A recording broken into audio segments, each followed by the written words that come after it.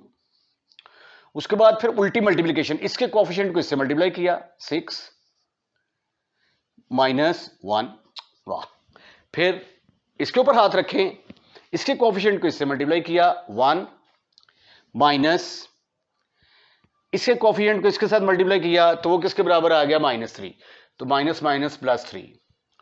तो प्यारे खूबसूरत हैंडसम और स्मार्ट बच्चों, ये आ गया जी L over -3 is equal to M over 5 is equal to N over 4।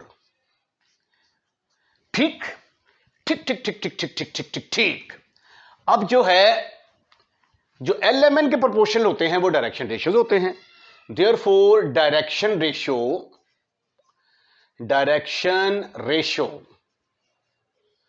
Of given lines are, given line are क्या होंगे जी, lambda mu gamma is equal to -354, but required line is parallel to given line. Therefore, lambda 1 over lambda must be equal to mu 1 over mu must be equal to gamma 1 over gamma. अगर lines parallels होंगी तो उनके direction ratios proportional होंगे. तो lambda 1 mu 1 gamma 1, lambda mu gamma की values आपके पास है -3, 5 एंड 4. लो जी, डायरेक्शन रेशियोज आ गए हमारे पास. अगर आप चाहें तो इसको के बराबर भी रख के हल कर सकते हैं, बाद में के कॉमन आ जाएगा, या फिर डायरेक्ट लिख दें lambda 1 is equal to -3, mu 1 is equal to 5, gamma 1 is equal to 4. The required line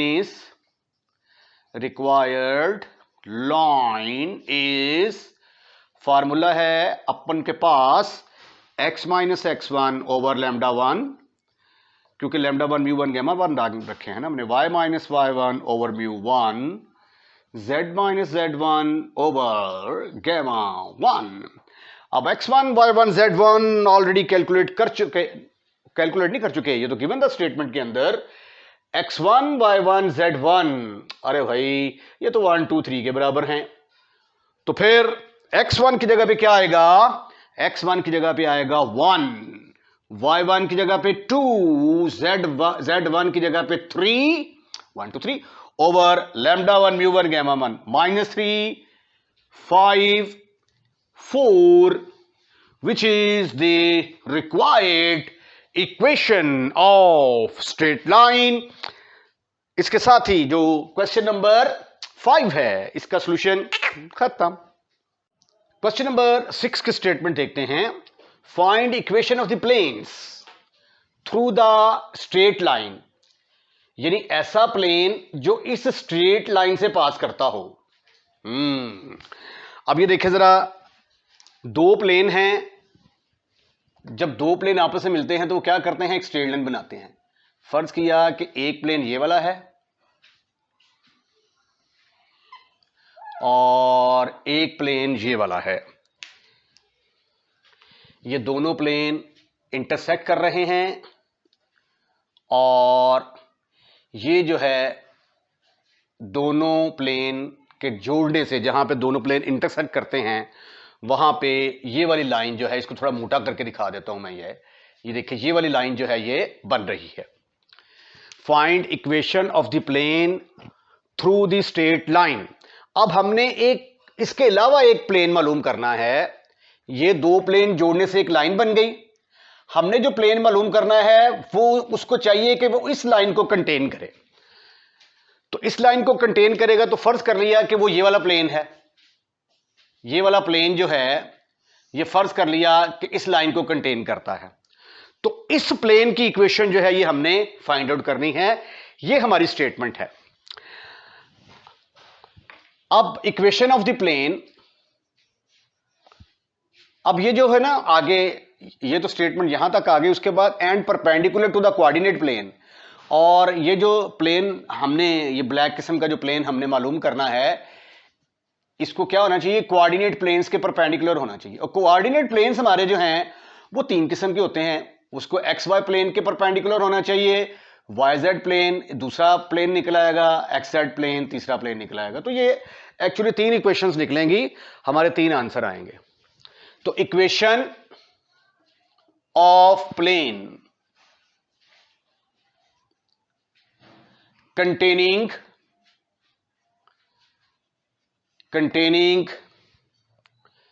the given line x plus y plus z is equal to 0 is equal to 2x minus y plus 3z minus 5 is, अच्छा इसका formula है पहला plane plus के time of दूसरा plane. ऐसा plane जो इन दोनों plane को इंटरसेक्ट करने वाली लाइन को कंटेन करता होगा उसका फार्मूला ये है, ठीक है, इज इक्वल टू 0। हम इसको कह देते हैं कि ये नंबर 1 है। अब हम क्या करेंगे, किसी ना किसी तरीके से k की वैल्यू कैलकुलेट करेंगे और वो वैल्यू यहां पे पुट कर देंगे, हमारा आंसर निकल आएगा। अब आगे कंडीशन क्या है, ये जो प्लेन हमने मालूम करना है, ये प्लेन क्या है, is perpendicular to the coordinate planes. तो केस नंबर 1 बनेगा, case number 1, when 1 is perpendicular to XY plane. XY plane, अब ये देखें XY प्लेन की इक्वेशन क्या होती है जी, XY प्लेन की इक्वेशन होती है Z is equal to 0। Equation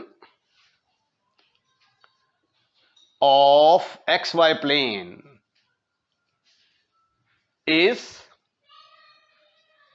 Z is equal to 0। अब आप कहेंगे सर आपको इल्हाम हो गया, ख्वाब आया है कि XY प्लेन की इक्वेशन जो है वो Z इज इक्वल टू 0 होगी।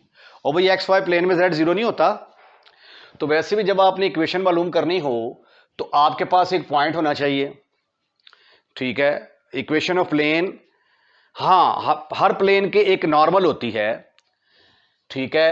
तो नॉर्मल, हर प्लेन के एक नॉर्मल लाइन होती है। तो XY प्लेन, अगर ये X एक्सिस है, ये Y एक्सिस है, तो ये बन गया XY प्लेन। इसके जो नॉर्मल लाइन होगी वो होगी Z एक्सिस, ठीक है। तो नॉर्मल लाइन के direction ratio of the normal line किसके बराबर आ जाएंगे, 0 1 0, ठीक है। उसके बाद जो प्लेन है XY प्लेन, ये किस पॉइंट में से पास करता है, ये पॉइंट 0 0 में से जरूर पास करता होगा, ठीक है। XY प्लेन जो है पॉइंट 0 0 में से जरूर पास करता है। अब ये पॉइंट आ गया और ये हमारे पास नॉर्मल लाइन का डायरेक्शन रेशियो आ गए। फार्मूला है a into x minus x1 plus b into y minus y1 plus c into z minus z1 is equal to 0। अब a की जगह पे आ गया 0 इंटू एक्स माइनस 0, फिर आ गया 0 इंटू वाई माइनस 0, फिर आ गया 1 इंटू जेड माइनस 0, ये भी 0 आ गया, ये भी 0 आ गया, plus z is equal to 0। तो XY प्लेन की इक्वेशन किसके बराबर आ गई, z इज इक्वल टू 0। अब इसको अगर मैं चाहूं तो ऐसे लिख सकता हूं, 0x 0y 1 इंटू जेड, ठीक है। अब ये वाला जो प्लेन है ये एक्चुअली क्या है, XY प्लेन के परपेंडिकुलर है, और इस प्लेन के जो नॉर्मल लाइन है उसके डायरेक्शन रेशियो क्या है, 1 0, ये तो मिक्सअप हो जाएगा, 1 0 0। इसके प्लेन के जो नॉर्मल लाइन है, ये नॉर्मल लाइन आ गई, इसके डायरेक्शन रेशियो हैं 0 0 1, ठीक ठीक ठीक ठीक ठीक ठीक ठीक ठीक। अब चूंकि XY प्लेन और ये प्लेन जो हैं ये आपस में परपेंडिकुलर हैं, तो इनके डायरेक्शन रेशियो की प्रोडक्ट का सम 0 के बराबर आना चाहिए। ये यहां पे मुझे चाहिए था कि मैं थोड़ा सा ना इसको मजीद सिंप्लीफाई कर लेता। 1 can be written as 1 can be written as,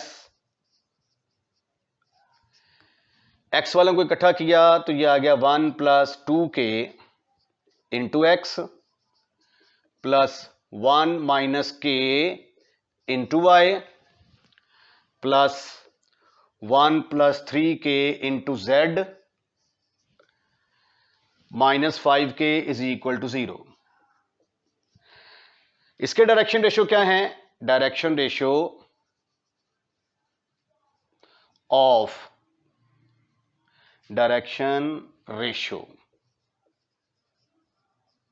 of normal are 0 0 and 1। अब इसका डायरेक्शन रेशियो क्या आ गए, direction ratio of this plane are, इस प्लेन का डायरेक्शन रेशियो किसके बराबर आ गए, एक्स का कोएफिशिएंट है 1 प्लस 2k y का कोएफिशिएंट 1 माइनस के, z का कोएफिशिएंट 1 प्लस 3k। अब दोनों प्लेन आपस में परपेंडिकुलर हैं, तो इस प्लेन के जो नॉर्मल लाइन होगी वो इसके जो नॉर्मल लाइन है, दोनों आपस में परपेंडिकुलर। परपेंडिकुलर तो इनके डायरेक्शन रेशियो की प्रोडक्ट का सम 0 के इक्वल होगा। तो आइए दोनों को मल्टीप्लाई करके उनकी सम को 0 के बराबर पुट करते हैं। प्रोडक्ट का सम जो है ये आ गया 0 into 1 plus 2k, 0 1 plus 2k, उसके बाद आ गया फिर 0 इंटू 1 माइनस के, फिर आ गया 1 into 1 plus 3k is equal to 0। तो ये आ गया 0 जमा 0 plus 1 plus 3k is equal to -1, k किसके बराबर आ गया -1/3। इसको पुट कर दें 1 के अंदर। In order to get your answer you will get x plus y plus z। k की जगह पे आ गया -1/3 इंटू 2x minus y plus 3z minus 5 is equal to 0। इसको मल्टीप्लाई कर दें 3 के साथ, सिंप्लीफाई कर लें in order to get your answer. Multiply by 3, तो ये आ गया 3x plus 3y plus 3z minus 2x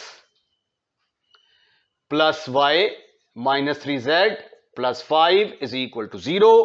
इसको सिंप्लीफाई करेंगे तो ये आ जाएगा x, 3y और y मिलके बन गए 4y। z वालों को इकट्ठा करेंगे, ओहो z 0 के बराबर आ गया, plus 5 is equal to 0। The required equation is x plus 4y plus 5 is equal to 0। ये ऐसी equation of the straight line आई है, प्लेन आई है जो इस स्ट्रेट लाइन को कंटेन करती है और ये 1 यानी एक्स वाई प्लेन के साथ परपेंडिकुलर है। आइए अब हम इसका दूसरा केस डिस्कस करते हैं। When it is perpendicular to YZ plane what will be the answer. अच्छा, अब दूसरा पार्ट करना है तो प्रोसेस तो सेम ही होगा। Equation of the plane containing this line, क्या फार्मूला है, पहला plane plus k time of दूसरा प्लेन। इसको मैंने सिंप्लीफाई करके रख लिया। अब जो x y z के जो कोएफिशिएंट होते हैं वो डायरेक्शन रेशियो होते हैं प्लेन के, तो ये जो कोएफिशिएंट हैं ये इस प्लेन के डायरेक्शन रेशियो आ गए। पिछला जो पार्ट मैंने किया उसके अंदर ये मुझे आगे चल के करना पड़ा था, लेकिन अब मैंने थोड़ा सा इसको बेहतर हालत में लिख दिया है। अच्छा, अब जो है केस नंबर 2, अगर हमारा प्लेन 1 जो है ये YZ प्लेन के परपेंडिकुलर होगा तो क्या सिचुएशन होगी। इस फिगर को थोड़ा सा लहदा ना बना लें। ये देखें, ये फर्ज कर लिया कि हमारा प्लेन है जो हमने मालूम करना है और ये आ गया हमारा YZ plane.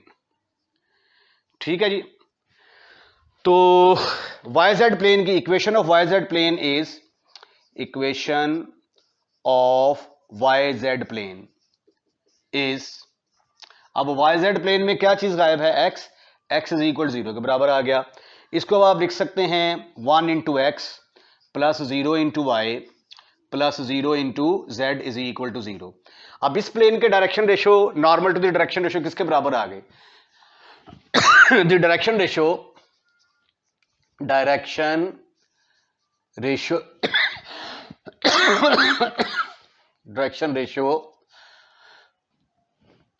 the direction ratio of normal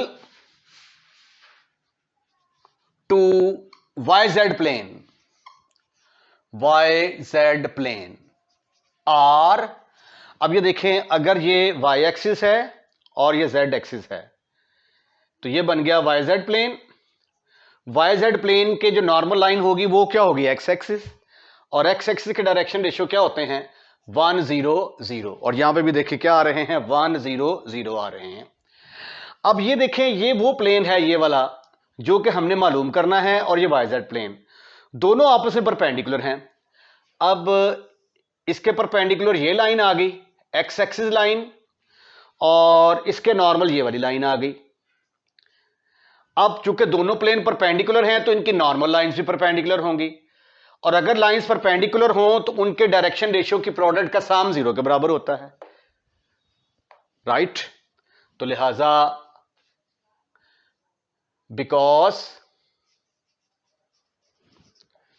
इसको हम ना ये कह दें कि ये नंबर 3 है, 3 एंड 1 आर परपेंडिकुलर। तो फिर प्यारे प्यारे खूबसूरत हैंडसम और स्मार्ट बच्चों, इसको इसके साथ मल्टीप्लाई करो, 1 इंटू 1 प्लस 2 के, डायरेक्शन रेशियो के प्रोडक्ट का सम 0 के बराबर, ये 0 आ गया, इंटू 1 माइनस के, 1 माइनस के प्लस 0 इंटू 1 प्लस 3 के। यहां से अब हमें के मिलेगा 1 प्लस 2 के इज इक्वल टू सिफार। ये भी 0 हो जाएगा, ये भी 0 हो जाएगा। 2k इज इक्वल टू -1 और k की वैल्यू किसके बराबर आ गई, -1/2। इसको चूक कर कहां पे पुट करेंगे हम, 1 के अंदर, उसको सिंप्लीफाई करेंगे in order to get our answer. Put in 1 तो ये आ गया x plus y plus z, -1/2 गले में थोड़ी खराश है, 2x minus y plus 3z minus 5 is equal to सिफर। मल्टीप्लाई बाई 2, सिंप्लीफाई करते हैं, multiply by 2 you will get 2x plus 2y plus 2z, इसको माइनस से मल्टीप्लाई कर देंगे, -2x plus y minus 3z plus 5 is equal to सिफर। 2x से गया, 2y और y मिलके बन गए 3y, 2z और z मिलके बन गए -z plus 5 is equal to 0 is the required equation.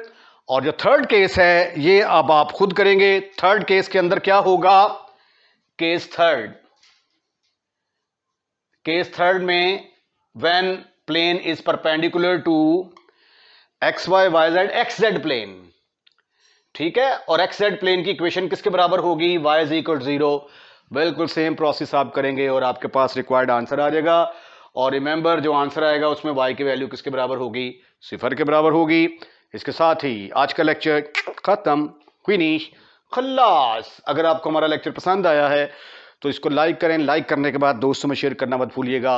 और अगर आपने हमारा चैनल सब्सक्राइब कर दिया है तो वेरी वेरी थैंक्स, नहीं किया तो हमारे चैनल को सब्सक्राइब करें, क्योंकि बिलीव इन मी कि जब आप चैनल सब्सक्राइब करते हैं तो आपके कोई भी एक्स्ट्रा चार्जेस नहीं लगते। अपना ख्याल रखिएगा, अगली वीडियो का इंतजार कीजिएगा। अल्लाह हाफिज़।